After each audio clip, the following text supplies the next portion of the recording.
Hay un versículo central en la Biblia: amarás al Señor tu Dios con toda tu alma, con toda tu mente, con todas tus fuerzas, y a tu prójimo como a ti mismo.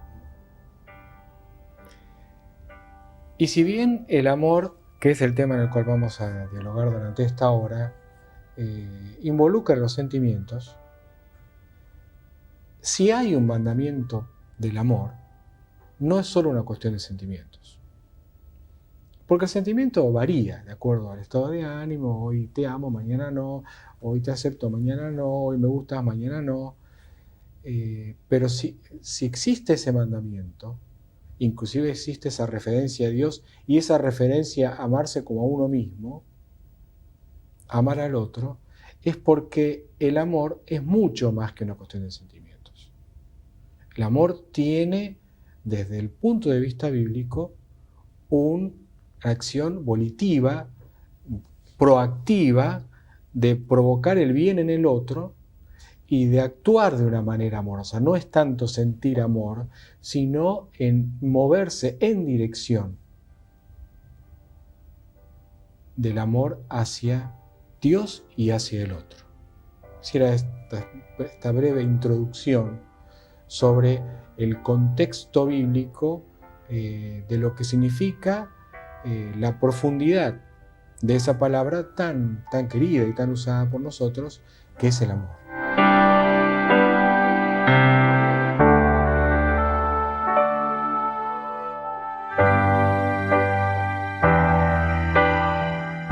Bueno, ya los sabios de la antigüedad, en ellos podemos hallar esta discusión: ¿qué significa amarás al Eterno tu Dios?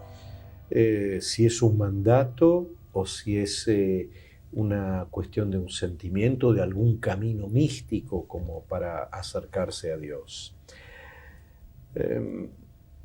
Es un versículo difícil.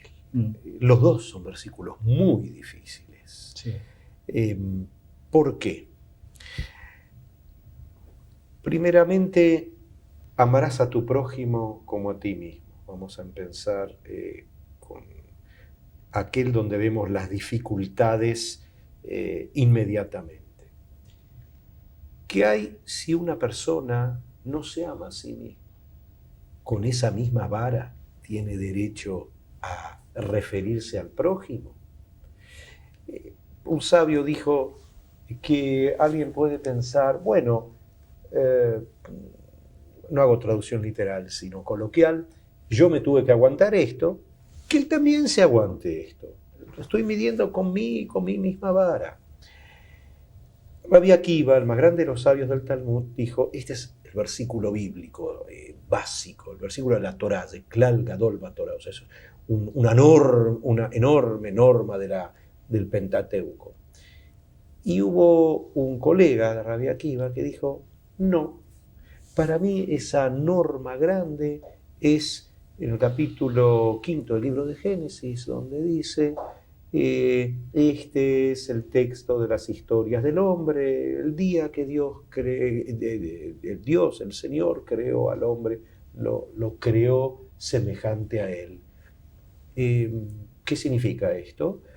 Que uno decía, tenés que acercarte a tu prójimo con lo mejor que vos te brindás a vos mismo y con lo mejor que vos te querés a vos mismo, y que eso esa tiene que ser el acercamiento, la norma de acercamiento.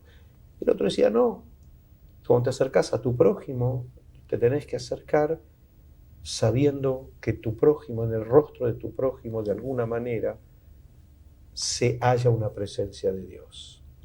Una palabra, el acercamiento al prójimo no es relativa, sino que es una relación de un respeto reverencial muy, muy especial. Rabbi Akiva suponía no, es el fuego que debe existir. Por eso ese versículo no es tan fácil, no es tan simple.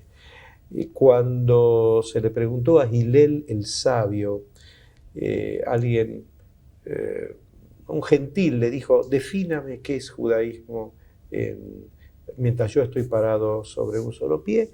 Entonces Hillel el sabio dijo, no le hagas a tu prójimo lo que te es odiado a ti. O sea, lo que no te gusta que te hagan a ti, no se lo hagas a tu prójimo.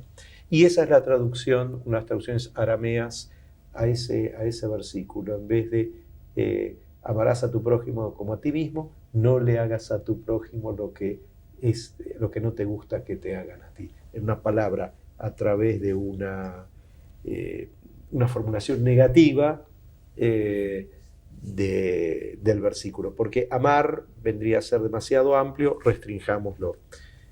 Pero de vuelta, siempre está ese problema. Si alguien acepta con alegría el sufrimiento, y esa es la vara con que se juzga a sí mismo, tiene el derecho a hacer sufrir al otro. Cuidado que hay personajes así. El amor a Dios. El amor a Dios, voy a contextualizar en el Talmud ese versículo. Amarás al Eterno tu Dios con todo tu corazón, con todo tu ser. De ese versículo se deduce en el Talmud que aunque Dios tome tu ser, tome tu vida, tenés que seguir amándolo. Que la vida no es solamente un lecho de rosas, que tiene cosas muy, muy duras, y que aún así hay que tener algún sentimiento especial con respecto a Dios. Especialmente está desarrollado esto en el último capítulo del primer tratado del Talmud, el tratado de las bendiciones. Porque nos enseñan que tenemos que bendecir por lo malo que nos acaece, al igual que bendecimos por lo bueno que nos acaece. Por lo bueno decimos, te bendecimos a vos Dios, que sos bueno y profieres lo bueno y haces lo bueno, a todos de admitir. Y por lo malo hay que bendecirle a Dios diciendo, bendito seas vos Dios que juzgas con verdad. Pero no romper esa relación.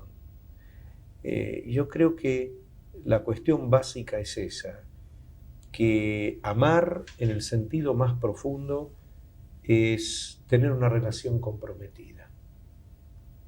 Así es la interpretación a la cual arribo. Tener una relación comprometida. Saber que el otro está. Claro, por supuesto, después sigue todo lo otro. Respetarlo, etcétera, etcétera. Y saber que Dios está. Así empieza la gran obra maimonidiana que para mí es referencia. Ha de saber el hombre que Él se halla allí, que Él está, que hay una presencia. Uno puede discutir con Él, puede sentirlo más cerca, menos cerca. Se cuenta que cuando Rabbi Akiva, porque enseñaba Torá en la época de Adriano, cosa que había prohibido a los habitantes de Judea la enseñanza de la Torá, época dura, 732 al 135, una revuelta al final de Bar Kokhba, y se cuenta que lo atraparon los romanos y le fueron arrancando la piel así, despellejándolo hasta matarlo. Y cuando la última palabra que profirió Rabbi Akiva fue la palabra Ejad, de la unicidad de Dios, ¿sí? Oye Israel, el Eterno, nuestro Dios, el Eterno es uno, amarás al Eterno, tu Dios. Y cuando los alumnos lo veían que lo estaban despellejando, le decía, hasta ahora seguís aguantando este tormento y estando de una manera tan fuerte junto a Dios. Y él dice, amarás al Eterno tu Dios con todo tu corazón, con todo tu ser, con todas tus fuerzas. Y yo interpretaba siempre con todo tu ser, aunque tome tu ser, aunque te quite el ser, lo tengo que seguir amando. Toda mi vida prediqué esto, ahora que puedo cumplir con este precepto, lo voy a desperdiciar, no lo voy a respetar. Y siguió recitando esos versículos y murió diciendo la palabra Ejad, uno, la unicidad de Dios.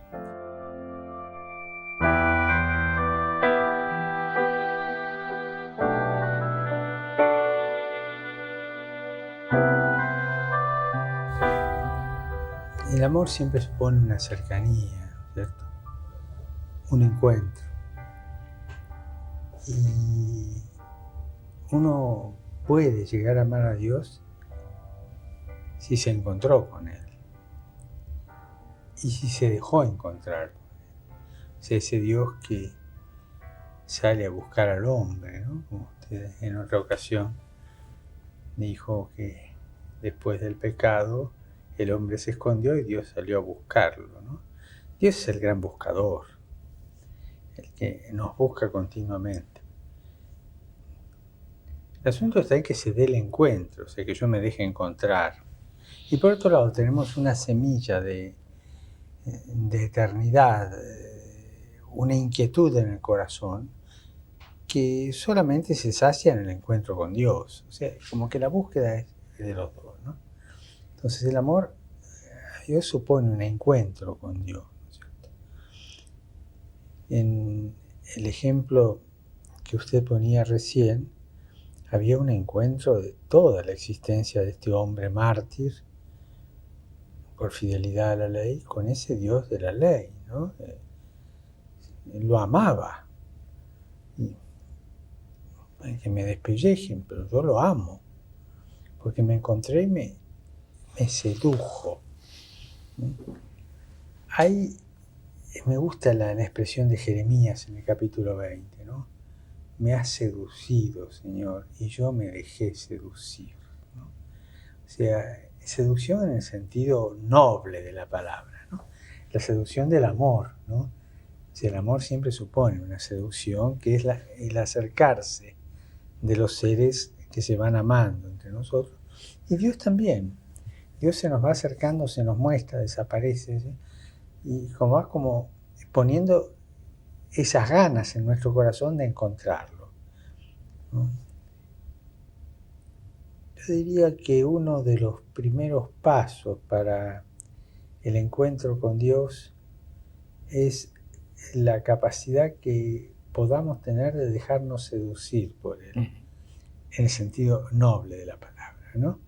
Dejar que Él nos enamore, ¿no? Que nos enamore, ¿no? Se nos revele de una manera que nos toque el corazón, ya sea por su misericordia, por su grandeza. Tiene tantas maneras de revelarse, ¿no? Se revela originalmente a cada persona según el momento de su vida o la situación. A mí me llega mucho el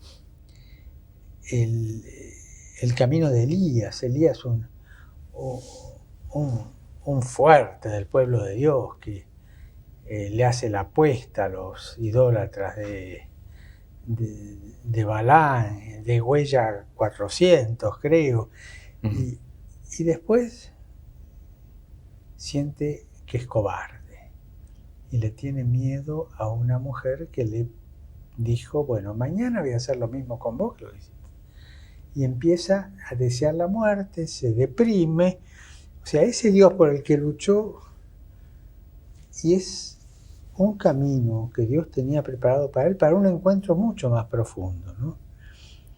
Y él va caminando hasta que llega al monte y viene la tempestad, y Dios no está en la tempestad. Él pensaba encontrarlo en la mano. No. Dios llega al terremoto, no está, y llega en eso que la Biblia, en esa escena que la Biblia, en la traducción castellana, que no es correcta, y aquí le voy a pedir a usted que me la corrija, dice una brisa suave. Y en esa brisa suave de paz se encuentra con Dios. Es un versículo raro. Porque es Kol Dmama Daka. Una voz. Dmama es silencio y fina. O sea, una voz finísima de silencio. De silencio. De silencio, sí. Me acuerdo que en eso me hizo caer en la cuenta un amigo común, Paul Weizsäcker, sobre esta traducción, ¿no? Que es mucho más rica que la que leemos nosotros. Una voz finísima de silencio. O sea, Dios se manifiesta como quiere. A uno de una manera, a otro de otra, pero el problema es que yo me doy cuenta que se me está manifestando, que yo me encuentre con Él. Bueno, y Elías a través del miedo caminó, le creyó, todavía te queda un largo camino, seguí caminando y se encontró, ¿no? O sea, para amar hay que encontrarse y dejarse encontrar con Él.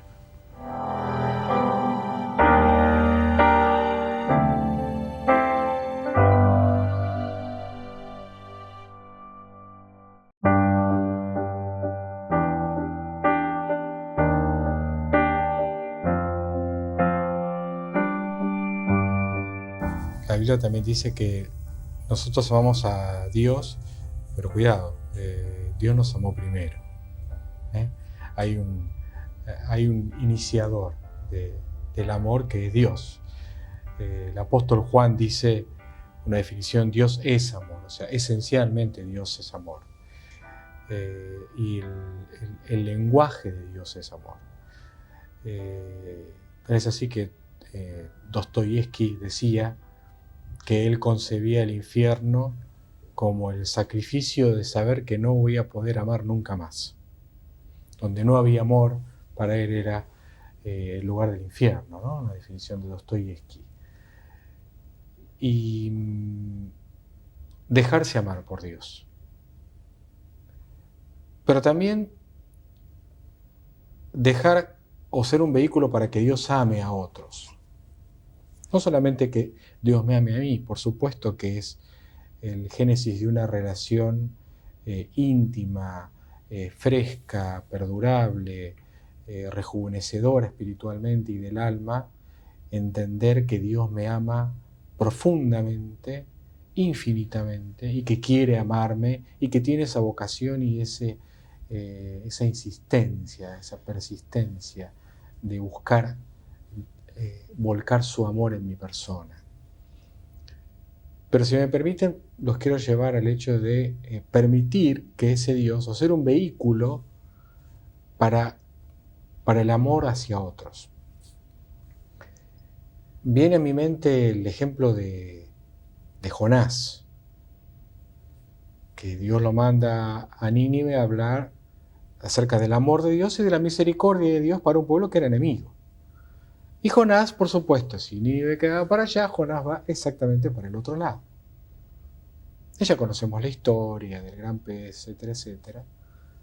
Pero en la última parte del relato, donde finalmente Jonás dice, bueno, voy a Nínive, habla de la misericordia, y la gente se arrepiente, y la gente se convierte a Dios.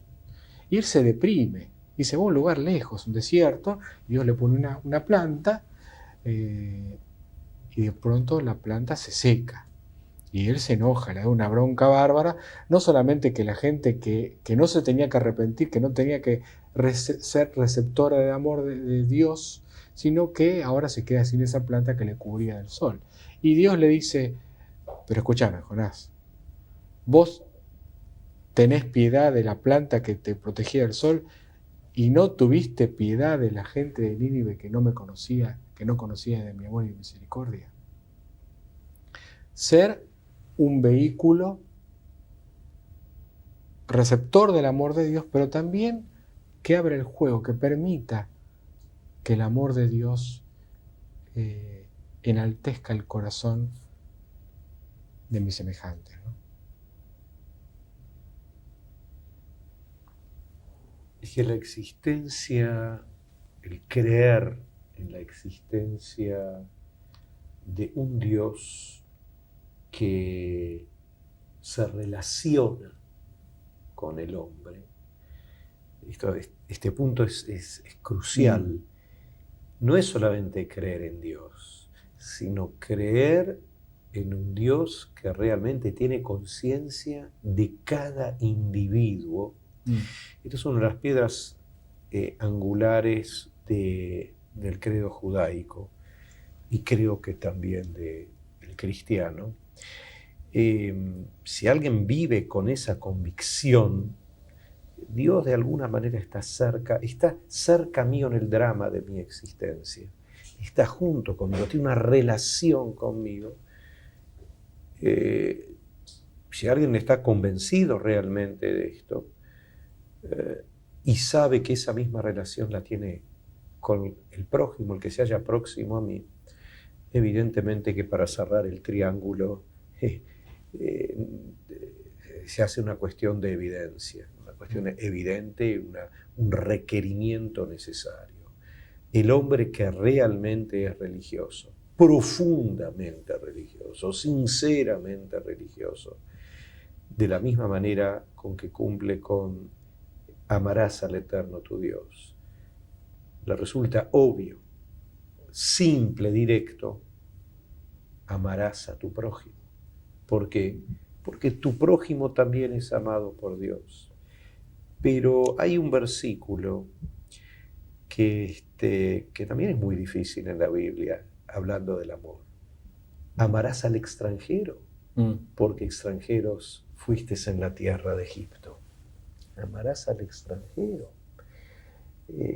Ya es un amor más extendido, porque amarás a tu prójimo significa, bueno, tenemos la misma escala de valores. Vamos a tratar de hacer crítica bíblica. Tenés la misma escala de valores, amarás a tu prójimo significa que un judío ame a otro judío. ¿Por qué? Tenemos la misma escala de valores, estamos juntos, nos entendemos, tenemos el mismo código. Lo único que nos falta es terminar ese compromiso.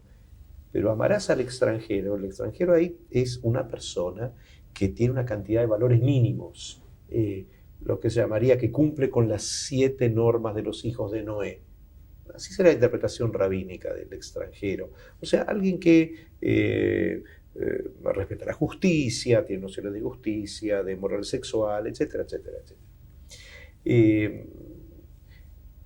Pero con el cual yo no comparto todos los códigos. Pero sin embargo, tengo que tener un puente de amor con él. Ese también es un gran desafío bíblico. Poder llegar a tener un puente con toda persona que tiene una sincera búsqueda de justicia, de espiritualidad, de valores mínimos con los cuales yo comparto con él. También tengo que tratar de tener una relación especial. Y esa relación es el amor. De la misma manera como amar a Dios, por supuesto, tiene cosas del amor a mi pareja, a mi mujer, la mujer con respecto al hombre, que sería una unión ya corporal fuerte y que sería una unión muy especial, pero el concepto de amar en función de relación es muy extendido. Empieza con lo más íntimo, que es la pareja, y después sigue el amor a los padres, el amor a los hijos. Se va abriendo el círculo, el amor al prójimo, y entendiendo esos amores y viendo lo que debe ser esa relación, y a través de esa relación, es la única manera que se puede llegar realmente a Dios. Aquel que quiere saltar la relación del hombre, ir directamente a Dios, no llega a ningún lado. El creer en un Dios y buscarlo y sentirlo me debe conllevar necesariamente al amor al hombre, y a través del hombre volver a cerrar el círculo y llegar a Dios. O sea, lo descubro, lo siento, tengo ese encuentro, no me escapo. Él me seduce, como le sedujo a Jeremías. Jeremías se dejó seducir. Es un descubrimiento maravilloso, porque abre mi mente, abre mi corazón, la experiencia mística del encuentro con Dios, porque eso es misticismo, acercarse a Dios, es la idea de todo lo místico, la idea última. Pero cuidado, no me puedo quedar en eso. Tengo que volver al pueblo, tengo que volver a mi prójimo. Por eso los profetas siempre volvían. Claro. Por eso Moisés no se quedó en el monte Sinai viendo la zarza ardiendo. Dios le dijo, ve, vuelve a tu pueblo. Lo mismo con Jeremías y lo mismo. Y flor de dolor de cabeza tuvieron con el pueblo. Cuando dieron esos discursos así tan llenos transmitiendo la palabra de Dios con tanto patos, con tanta fuerza, con tanta insistencia. Pero ¿y por qué lo hicieron? Porque sabían que si querían volver a Dios tenían que pasar por el hombre. Por eso son versículos muy complementarios. Uh-huh. Dios, si lo quito del medio, bueno, puedo tener una relación, puedo crear un mundo de relaciones muy especiales, muy duras, muy vacías. Aquello que me permite volar realmente es que hay un norte hacia quien volar. Y una vez que yo encontré ya ese vuelo, tengo que darme cuenta que ese norte no puede ser ajeno a mi día a día, sino que tiene que ser parte íntegra de mi día a día para, una vez que termine el día, poder retornar junto a Él.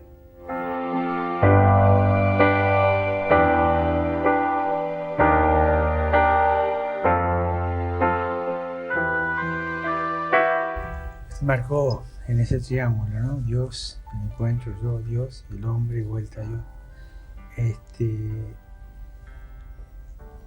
Dos cosas. Primero, la necesidad de que mi encuentro con Dios se resuelva también en un encuentro con el hombre, con el prójimo. Y segundo, que a veces el prójimo no es de mi pueblo, no es de mi sangre, el extranjero, ¿no es cierto? O sea, aquel que está más distante de mi cultura, de mi idioma, de mi manera de pensar, ¿no? Tomemos el extranjero ya como símbolo, ¿no es cierto? Y a mí me llama la atención en el Evangelio de San Mateo, el capítulo 25, cuando Jesús habla del juicio final, ¿no? Así que el juicio está uno de un lado y otro de otro, ¿no? Y ahí tú les va a decir, vengan conmigo, benditos de mi Padre, porque tuve hambre, me dieron de comer, tuve sed, me dieron de beber, estuve preso, me visitaron, estuve enfermo y me cuidaron, etc. Es decir, pone a los periféricos, es decir, forcemos la palabra, los extranjeros de mi vida, aquellos que están más en la periferia, ¿no? En la periferia de mi existencia, de mi hábitat natural, o sea, aquel que está más al margen de la vida, ¿no? El más extranjero de mí mismo, ¿no? Y esa es la prueba de amor más grande, ¿no? Es decir, Juan decía, si no amas al prójimo a quien ves, no amas a Dios a quien no ves. O sea, es clarísimo. O sea que en el amor yo estoy mostrando el amor al prójimo, el amor a Dios. Y en el amor más periférico al prójimo, o sea, aquel que está desahuciado, que los profetas hablan del huérfano, la viuda, el extranjero, o sea, los periféricos también, ¿no? Se recoge la tradición profética, ¿no? Y en el amor a ellos, de alguna manera uno se niega a sí mismo y el egoísmo se debilita, ¿no? Porque en última instancia, amar es dejar de estar dando vueltas en torno a sí mismo y abrirse a un encuentro con Dios y probar que ese encuentro es auténtico en el encuentro con los hermanos. Pues yo también me tengo que encontrar con los hermanos, ser prójimo, tener proximidad con los hermanos, incluso con los periféricos, ¿no? Es decir, con los extranjeros actuales, ¿no? Por eso el amor es tan desafiante. A veces el amor se banaliza en lo que puede ser experiencias de tipo superficiales, no sé, pensemos en algunos teleteatros, ¿no es cierto? El amor que nos pide la Biblia no es un amor de teleteatro, es un amor donde ponemos la carne en el asador, es decir, nos jugamos la vida por este Dios con quien me encontré y demuestro que me encontré con el Dios vivo sirviendo a mis hermanos, sirviendo al prójimo y amando al prójimo, cuidando al prójimo y yendo hasta la periferia de la proximidad, que es el extranjero, la viuda, el huérfano, los que viven en la periferia, ¿no? Por eso el amor de Dios es algo que lo tenés que demostrar en las obras, ¿no? Yo pienso en la Madre Teresa de Calcuta, ¿no? Esa mujer oraba mucho a la mañana, oraba mucho, 2 horas se pasaba orando. Pero después salía a recoger moribundos por la calle, a cuidarlos, a ayudarlos a morir, a darles ternura. Y no hacía proselitismo. Esa mujer no se preocupaba de decir, ven y bauticemos a este para que se muera cristiano. No, era la carne de Dios esa. Y en esa carne ella amaba a Dios. O sea, cuando vos llevas el amor de Dios a esos límites, ahora me doy cuenta de lo inmenso que es esto y lo difícil que es, ¿no? O sea, el límite de la proximidad a lo periférico.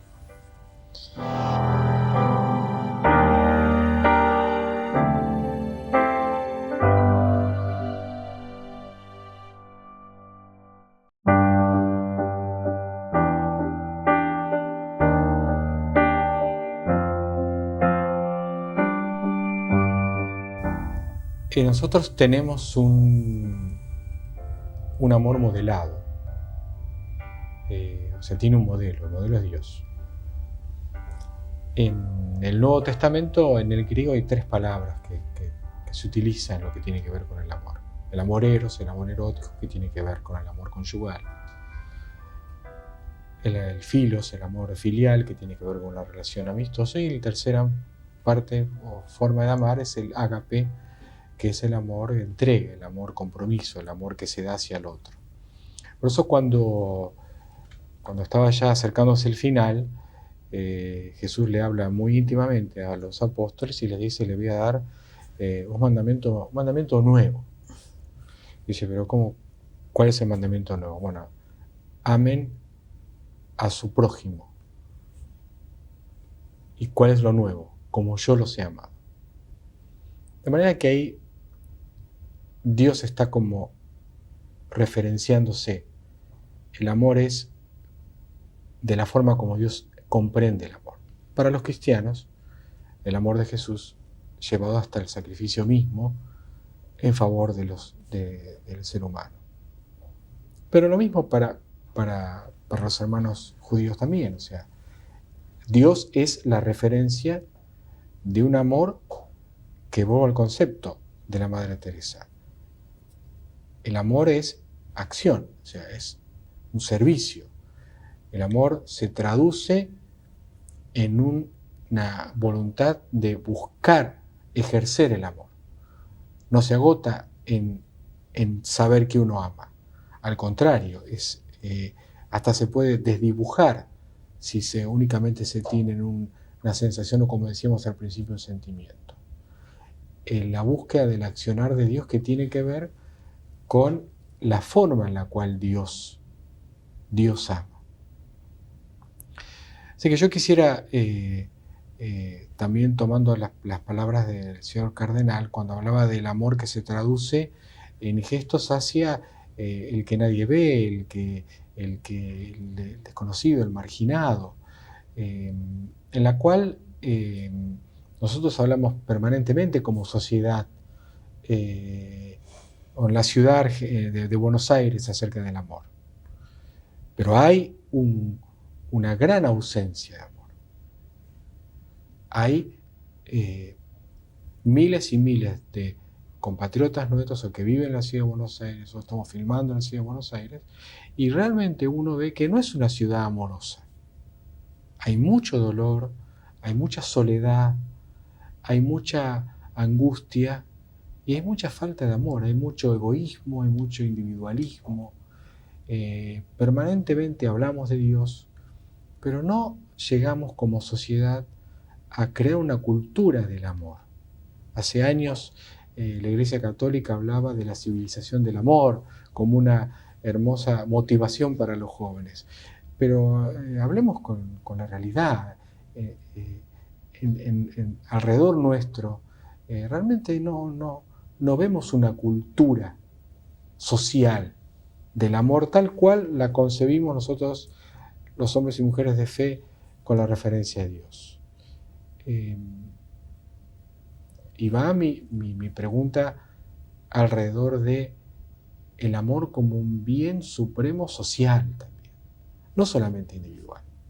Una sociedad que sepa amarse, que sepa cobijarse y amar no a los que están en la televisión, a los famosos, amar al que nadie quiere, al extranjero. Tenemos una cantidad de extranjeros en la ciudad de Buenos Aires y tenemos problemas muy graves, dolorosos, terribles, como la trata de mujeres, la esclavitud, en fin, una cantidad de problemas que no teníamos antes y que nos muestra que el amor termina siendo una palabra vacía si no lo construimos como sociedad.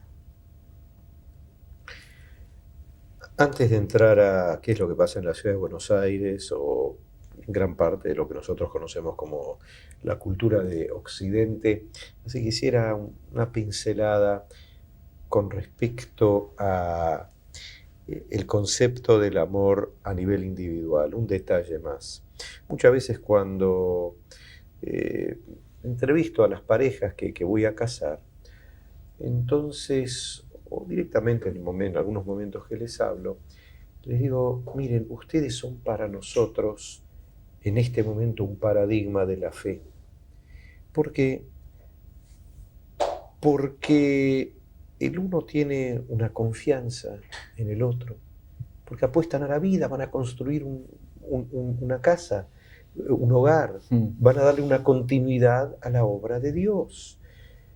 Cuando estoy con ellos a veces les digo, yo entiendo totalmente que ustedes tengan, entre comillas, diría, miedo, dudas, cosas, podremos realmente materializar nuestros sueños, será todo como lo estamos soñando. Es lógico que sea así, pero les digo, bueno, esto es exactamente la fe.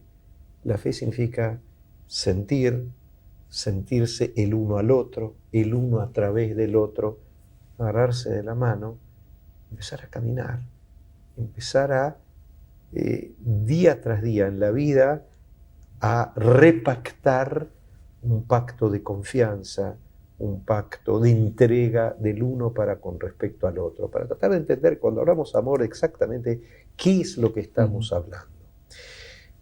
Jeremías 2, ahora hablemos a nivel de pueblo. La grandeza de la salida de Egipto, ¿sí? Del éxodo de Egipto, la grandeza por parte del pueblo, no fue romper las cadenas de la esclavitud, porque no las rompió. El que hizo todo el trabajo allí fue Dios. Entonces, ¿dónde estuvo la grandeza del pueblo? La grandeza del pueblo, como dice Jeremías en nombre de Dios, fue ir en pos de Dios al desierto. Salieron hacia una tierra yerma, traducción del versículo, y fueron en pos de Dios, yo me imagino, ancianos, parturientas, con chiquitos, familias enteras, miles yendo a una tierra donde no sabían bien cómo van a vivir, de qué van a vivir, a un desierto. Ese es un acto de fe enorme.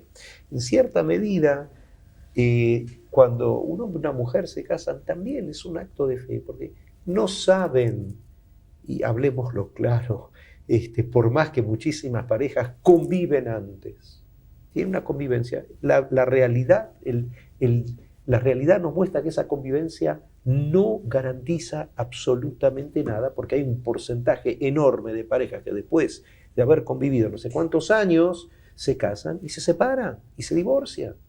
O sea que siempre la unión, estamos hablando de la unión máxima de un hombre con una mujer, tiene que ver con un repactar diario, constante, entregarse, hasta llegar a una entrega tal como la que define, hoy estamos con Jeremías, en el capítulo 31, Jeremías en nombre de Dios, cuando le dice al pueblo, un amor eterno yo te amo, yo he de amarte, como querramos hacer la traducción. Porque a veces es difícil en el idioma bíblico los juegos que se hacen entre el pasado y el futuro, pero la idea es, te voy a seguir amando con un amor eterno. Ahora, una vez que ya nos queda claro que amar es repactar, querer estar, ayudar, abrir el corazón al otro, qué es lo que pasa en la ciudad de Buenos Aires, y qué es lo que pasa con la cultura en la que estamos inmersos. Zygmunt Bauman, el famoso sociólogo, la definió bien. Es la cultura de la liquidez. Todo es líquido. Todo es líquido. Amor líquido, todo es líquido. Para diferenciarlo de lo que de alguna forma fue antes, que era la realidad sólida. Él me habla así, el famoso Zygmunt Bauman, el famoso sociólogo, me habla acerca de la realidad líquida, que significa que todo es absolutamente dinámico, la estabilidad es mucho menor que lo sólido, y que basta un poco, que es un líquido, basta que se caliente un poco, que le demos un poco de calor para que se vaporice, o sea que las moléculas en su dinamismo se alejen las unas de las otras y se transformen tranquilamente en gas. Cuando no hay un puente sólido, una mano férrea que tiene a la otra y dice, discutiremos, tendremos nuestro propio punto de vista, pero trataremos siempre de llegar a un camino medio. En algunos casos yo te daré la razón a vos, entendés mejor de esto, otras veces me das la razón a mí, pero siempre nos tenemos de la mano porque estamos convencidos que queremos estar juntos. Hay un pacto de vida. Casarse es tener un pacto de vida, traer chicos al mundo. En ese momento hago un pacto de vida con los chicos, igual como tengo un pacto de vida con mis padres. No cosificar al otro. Para mí todo esto es amar.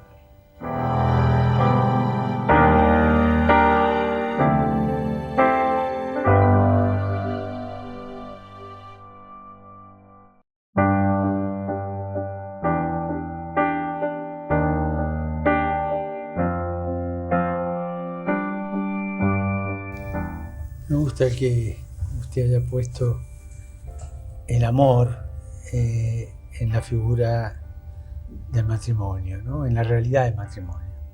Porque esa realidad la usa Dios en la Biblia continuamente para expresarnos su amor. Y si bien se puede hablar del matrimonio como contrato, como amistad del camino y todo eso, el matrimonio como tal es símbolo de amor desde los primeros siglos de nuestra cultura. El amor como que se consustancia, subsiste como símbolo en el matrimonio, ¿no? Y hay dos cosas ahí, bueno, ese amor afectivo y esa palabra que usted usó tan linda que me gustó, ¿no? Es decir, repactar todos los días. Es decir, la mujer le dice al hombre, mira, yo todos los días te voy a ayudar a que seas más hombre.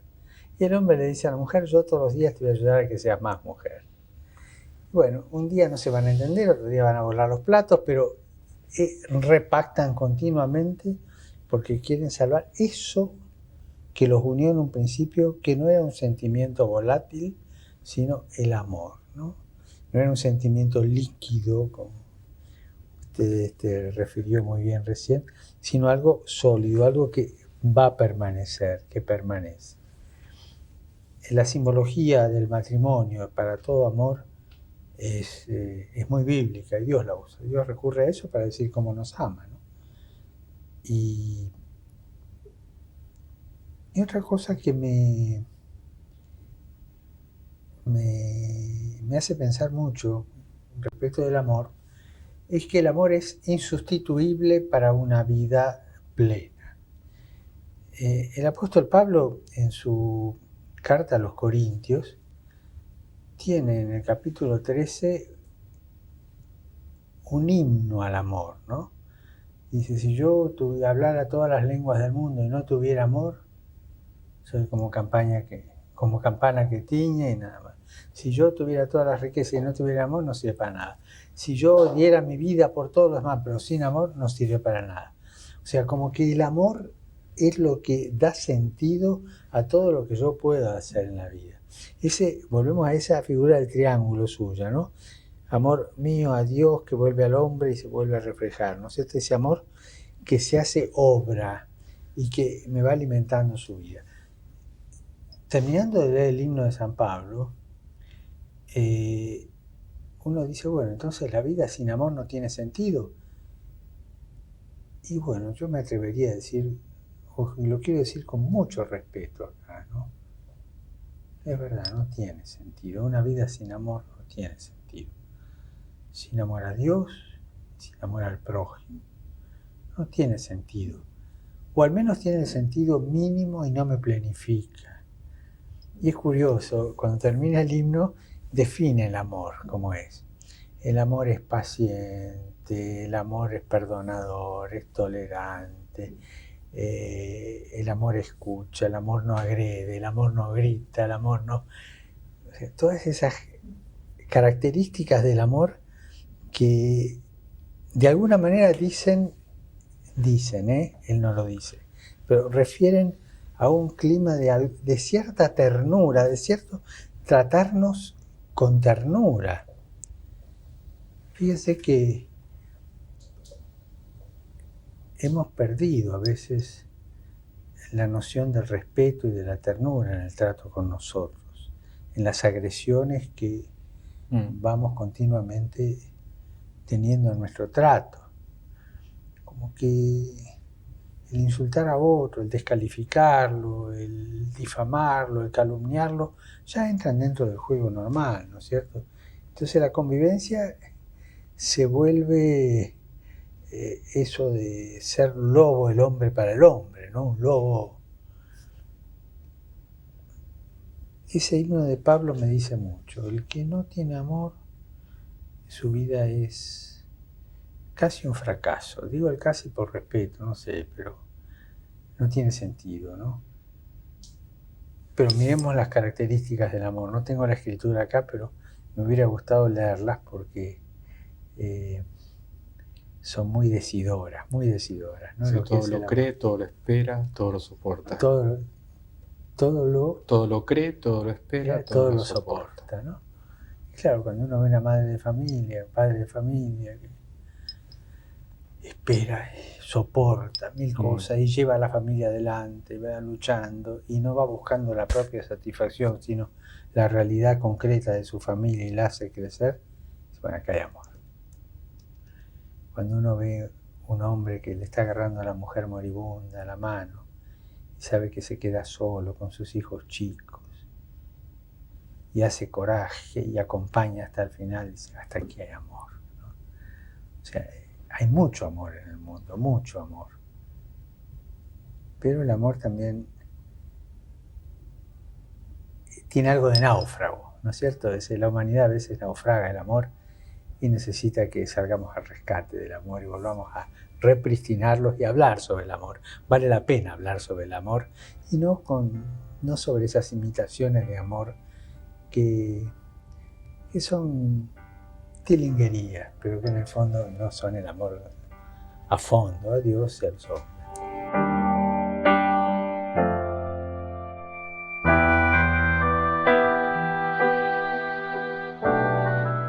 Creo que la referencia con la cual comenzamos es inevitablemente Dios es amor y de ese mandamiento de amarás a Dios con todo lo que tenés y a tu prójimo, no importa si es cercano, extranjero, lejano, amigo, enemigo, no importa. Y el amor no es solo una cuestión de sentimiento, en realidad es mucho más que sentimiento.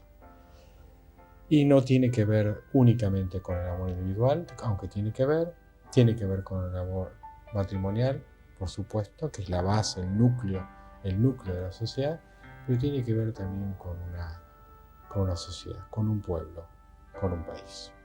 Que Dios nos ayude a amar como Él. Muchas gracias.